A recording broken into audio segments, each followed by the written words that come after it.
देश विदेश की सच्ची खबर सच के साथ।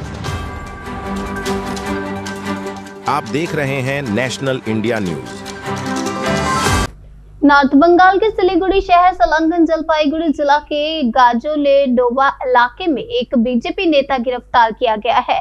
गजलडोबा से सटे इलाके में एक के बाद एक भूमाफिया गिरफ्तार किए गए हैं। जमीन घोटाले में डाबग्राम फुलवाड़ी विधानसभा के तृणमूल नेता को गिरफ्तार कर लिया गया।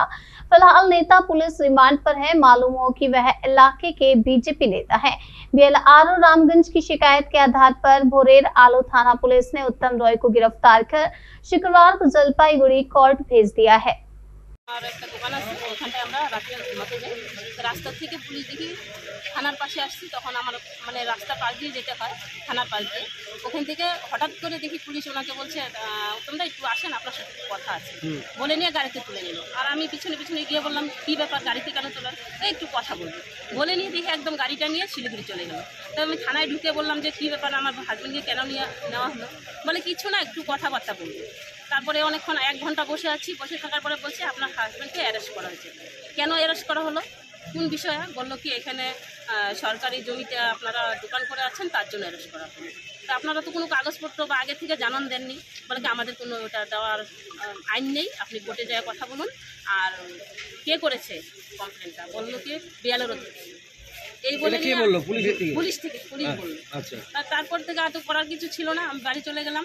সকালে কোর্টে আসলাম, এসে নিয়ে কাগজপত্র যা যা ছিল আমাদের, মানে আমাদের জমিতে আমরা আজকে না প্রায় 37-38 বছর ধরে এখানে বসবাস করছি। কষার আমার মানে 1 একর জমি, 3 বিঘা জমি, 1 একর জমিরই আমার পাট্টা দেওয়া আছে সেই আগে 98 সালে। সেই পাট্টাটাও আমার আছে।